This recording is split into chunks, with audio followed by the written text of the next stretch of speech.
Aditya Mahesa.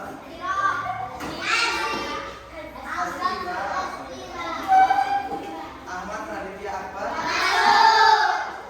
Izin apa?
Nah, teks narasi itu adalah teks atau tulisan yang berisi cerita, kayak buku cerita, buku dongeng, atau buku cerita hewan. Itu namanya teks narasi.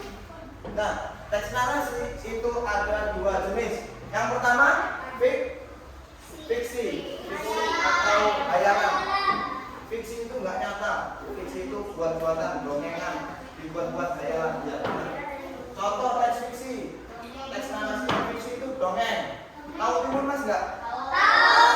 Bawang merah dan bawang putih? Tahu. Itu namanya teks narasi fiksi dongeng. Yang kedua itu fabel. Fabel itu cerita hewan, kayak anjing dan buaya, kelinci dan kura-kura, harimau dan singa. Itu namanya fabel. Fabel itu cerita hewan. Cerpen itu apa? Cerpen itu cerita pendek, cerita tentang kehidupan kita sehari-hari. Kayak kita tadi pagi, misalnya bahwa tadi pagi bangun tidur, habis itu kena marah, habis itu kesiangan, habis itu telat ngapa-ngapain. Itu namanya cerpen, cerita pendek. Terus yang kedua itu non fiksi. Non fiksi itu nyata, cerita yang nyata, cerita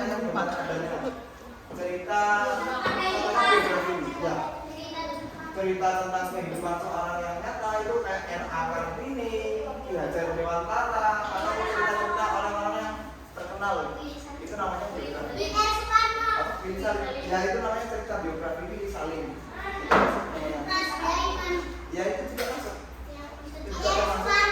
Ya termasuk teks narasi. Nah, tujuan teks narasi kedua itu yang pertama untuk memberikan jadi Bapak itu dulu pernah membaca teks narasi karena Bapak itu juga pengen tahu kok kayaknya ini bagus ya untuk dipelajari. Makanya Bapak belajar membaca teks narasi itu. Ternyata Bapak itu mendapatkan pengetahuan dari bahasa itu. Habis itu yang kedua, teks narasi dibuat untuk memberikan hiburan yang baca. Ya, ada teks narasi yang ceritanya itu lucu-lucu, ada teks narasi yang ceritanya itu horor, ada teks narasi yang ceritanya itu sedih. Itu termasuk memberikan hiburan bagi pembaca. Nah, terus ciri-ciri teks narasi itu ada 4. Yang pertama itu tokoh. Tahu nggak tokoh itu apa?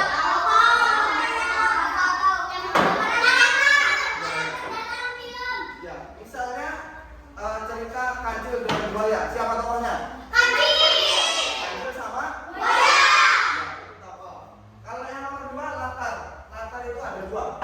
Ada latar tempat, ada latar waktu. Bapak kasih contoh gini. Misalnya Kancil dan Buaya pergi ke tepi sungai di sore hari. Latar tempatnya di mana? Ya, di tepi sungai. Latar waktunya sore hari. Nah, itu namanya latar. Yang ketiga itu namanya alur. Alur itu kejadian dari awal sampai akhir. Kejadian dari Kancil dan Buaya bertemu sampai Kancil dan Buaya itu pisah. Itu namanya alur. Kejadian dari awal sampai akhir. Yang terakhir ada konflik. Konflik itu masalah atau pertengkaran. Jadi kalau Kancil dan Buaya itu bertemu, terus Kancil dan Buaya itu berantem gitu, itu namanya konflik. Konflik dalam cerita. Terus struktur teks narasi ada 4. Coba baca nomor 1 apa?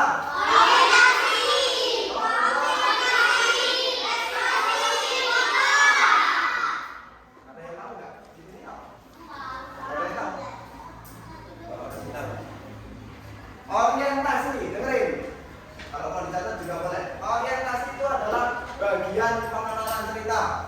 Kayak Kancil dan Buaya dikenalin. Oh, ini adalah Kancil. Kancil yang sehat, Kancil yang mempunyai anak 4. Ada juga kejadian di mana Kancil itu berantem sama Buaya. Itu namanya orientasi, bagian pengenalan cerita. Jadi kalau kalian punya cerita, pertama-tama itu harus dimulai dari bagian orientasi. Diperkenalkan dulu. Nama saya Pak Thomas, saya rumahnya di Pekalongan. Itu dikenalin dulu kalau mau cerita. Terus kalau udah dikenalin, kita masuk ke yang nomor 2. Nomor 2 apa tadi? Ya, komunikasi itu menggambarkan awal mula masalah sampai pada puncak masalah. Misalnya, Bapak habis mandi ketiban lemari, kepalanya benjol. Itu namanya komunikasi awal mula masalah. Terus habis komunikasi ada resolusi. Resolusi itu menggambarkan bagaimana Bapak menyelesaikan masalah. Misalnya Bapak tadi ketimpa lemari, gimana cara Bapak menyelesaikan masalah? Apakah Bapak pukul lemarinya? Apakah Bapak gulung lemarinya? Ya itu termasuk dalam resolusi. Nah, yang terakhir itu koda, bukan monolog. Koda. Koda itu berisi pesan moral atau amanat dalam cerita. Bapak ketimpa lemari, pesan yang bisa Bapak ambil berarti Bapak harus jalannya lebih hati-hati lagi. Berarti Bapak kalau jalan harus lihat-lihat lagi. Itu namanya koda. Paham nggak? Kalau paham, Bapak ulang. Orientasi itu apa tadi? Ya benar. Kalau komunikasi? Ya. Nomor 3 resolusi. Kalau koda? Koda itu pesan moral atau amanat. Yuk biar lebih paham, Mari kita bermain kuis. Ada 3 kelompok, 1, 2, 3. Nanti Bapak akan bacakan pertanyaan dulu. Bapak akan bacakan pertanyaan dulu. Yang tahu jawabannya silakan angkat tangan. Yang tahu jawabannya silakan angkat tangan. Nanti Bapak pilih yang mana yang boleh jawab. Nomor 1. Teks narasi adalah tulisan yang berisi cerita. Benar atau salah? Angkat tangan dulu, nanti Bapak tunjuk baru boleh jawab. Ini jawabannya apa? Iya. Jawabannya itu benar. Nomor 2. Siap-siap. Angkat tangan tapi jangan jawab dulu. Jangan jawab dulu. Angkat tangan tapi jangan jawab dulu. Nomor 2. Dongeng termasuk contoh teks narasi. Benar atau salah? Benar. Yakin benar? Ya. Jawab kembali. Salah. Jawabannya adalah Benar. jawabannya itu benar. Dongeng itu termasuk contoh teks narasi. Nomor 3. Terakhir. 1, 2, 3. Cerpen adalah cerita panjang seperti novel. Benar atau salah? Salah. Iya. Jawabannya salah. Karena cerpen itu adalah cerita. Yang nomor 4, modal adalah bagian akhir cerita yang berisi pesan moral atau amanat. Ini lagi. Coba, benar atau salah? Yakin? Jawab ganti. Jawab ganti. 1, 2, 3. Benar. Nomor 5 yang terakhir, orientasi adalah bagian yang menggambarkan masalah pada cerita.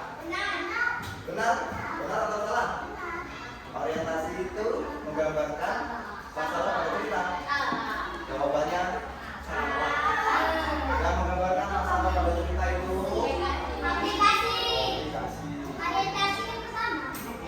Tadi pertama orientasi, komunikasi, resolusi, modal. Kalau masih nggak paham, Bapak kayak contoh. Karena kalau kita hidup itu penuh dengan cerita, jadi kita harus tahu mana bagian orientasi, mana bagian komunikasi, mana bagian resolusi, itu harus tahu. Coba bagi satu-satu, nanti Bapak yang baca, kalian yang beri.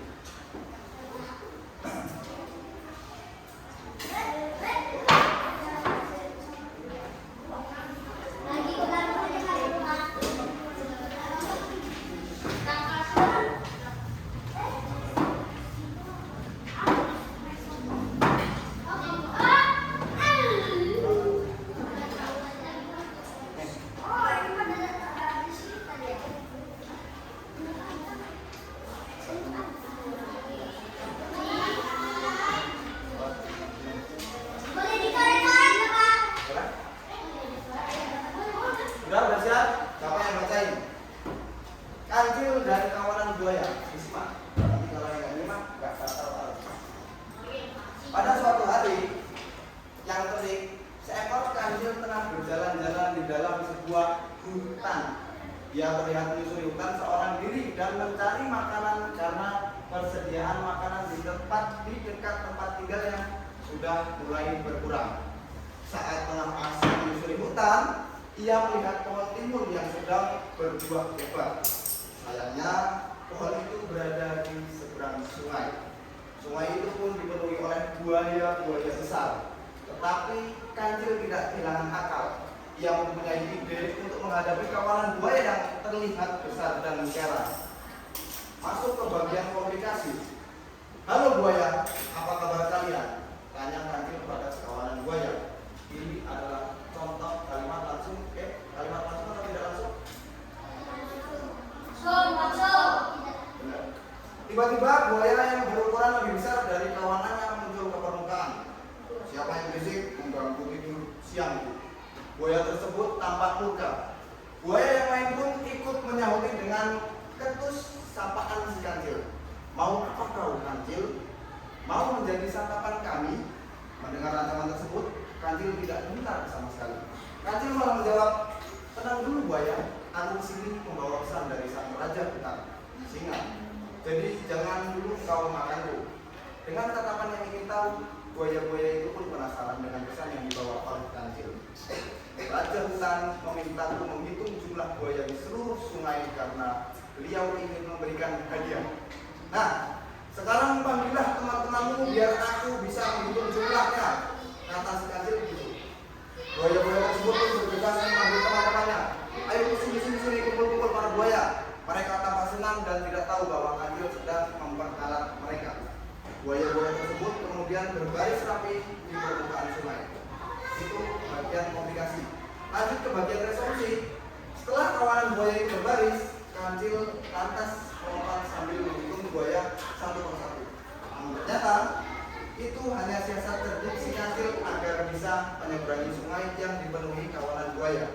Buaya menjadi marah dan geram dengan kancil. Dasar kancil licik, awas kamu ya. Lain kali akan kumakan kau. Kancil akhirnya berhasil menyeberangi sungai dan selamat dari kawanan buaya. Ia langsung berlari ke arah kebun timun untuk mengambil makanan kesukaannya. Terus lanjut ke bagian koda. Kancil yang kecil itu dan sendirian ternyata bisa mengalahkan kawanan buaya yang sangat besar dan kuat. Semua itu berkat kecerdikan yang dimilikinya. Cerita ini mengajarkan kita bahwa kecerdikan bisa mengalahkan kekuatan fisik. Kita lihat bareng-bareng. Orientasi. Orientasi itu tadi bagian yang memperkenalkan tokoh. Bapak bukain lagi. Orientasi adalah bagian pengenalan cerita, pengenalan tokoh. Di cerita ini siapa yang dikenalkan tokohnya? Kancil dan buaya. Habis itu di bagian komunikasi. Karena kancil itu lapar, persediaan makanannya sudah berkurang, dia punya masalah.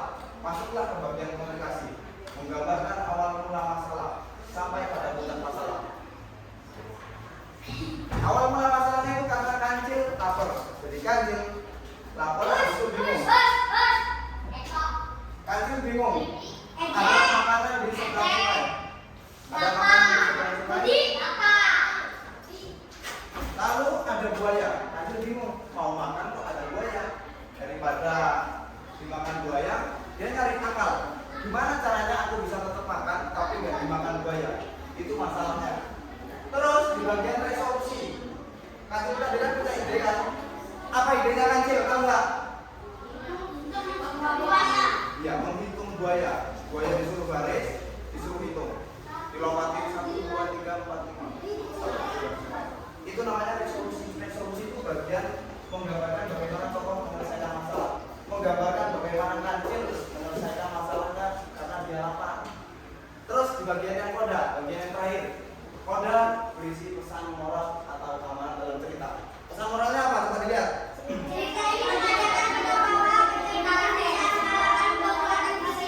Ya, itu namanya cerita moral. Jadi dari awal kita dikenalin sama kancil dan buaya.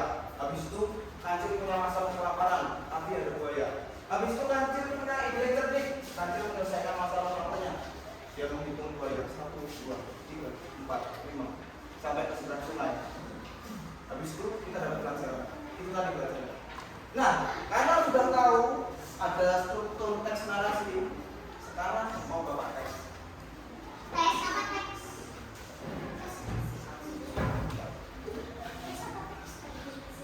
Latihan, tes evaluasi. Setelah materi kamu harus Bapak Thomas menerangkan, kamu paham nggak? Ada hasilnya nggak paham? Ada Kalau hasilnya. paham berarti mudah. Iya, mudah. Kalau kamu Thomas menerangkan, kamu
Jelaskan konsentrasi.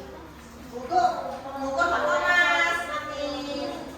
Oh, praktiknya udah bantu nanti misi. Tuh.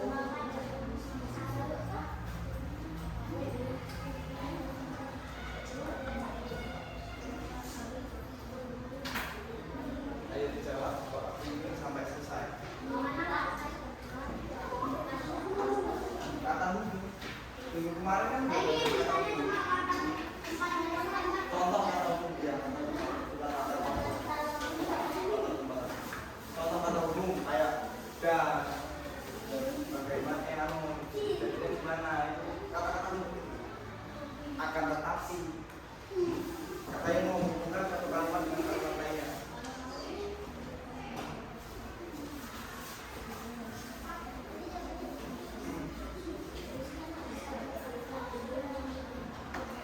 Kalau Pak Thomas yang materi semua berudah layak. Praktek, selesai dan kuliah, jadi honorer, aman. Nyambung. Maksud itu kan seperti ini.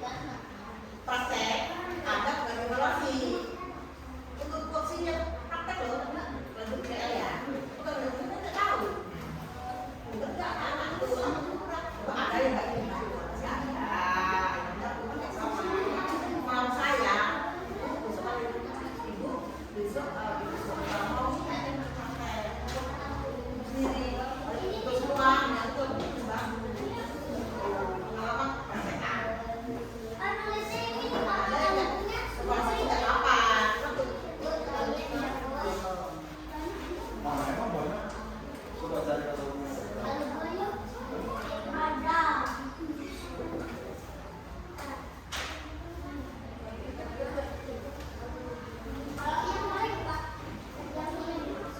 Awas nama tulis nama dan lupa. Yang itu kata umum. Oh iya Pak Thomas, Thomas kasih saya kasih masukan. Itu kan masukan keluar. Kita mau gitu. Bu,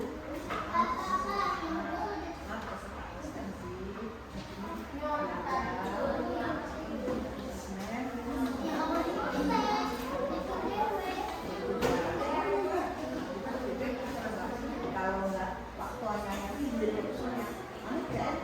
tugasnya iya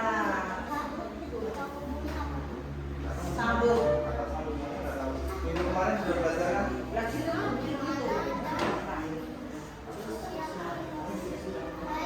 oh udah oh udah itu kesempatan sih karena dulu waktu aku masih belum akhir itu tuh kalau PPN Real Texas asistensi ya setiap Senin dia tugas jadi kasih kemana-mana modal-modal nah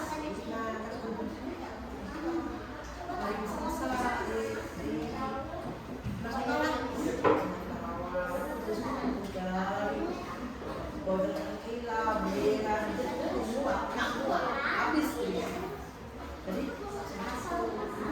kalau dulu ya udah nggak bisa lagi tadi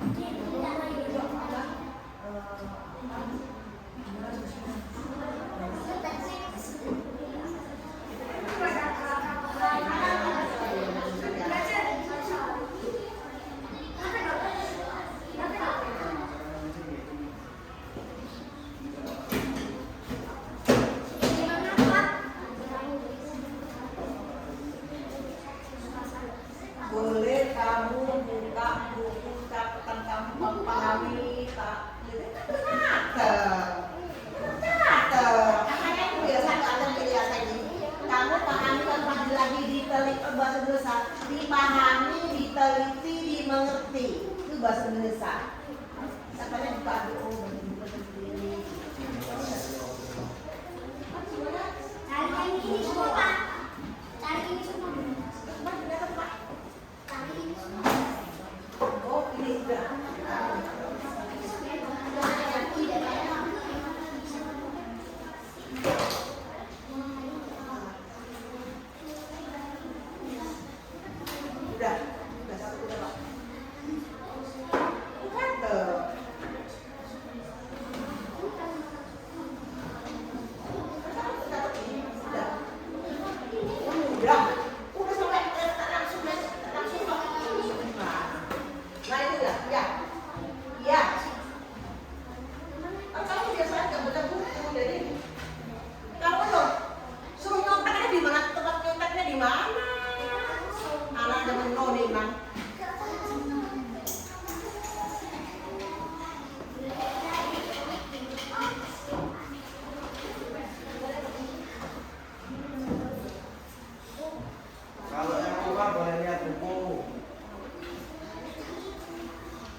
ya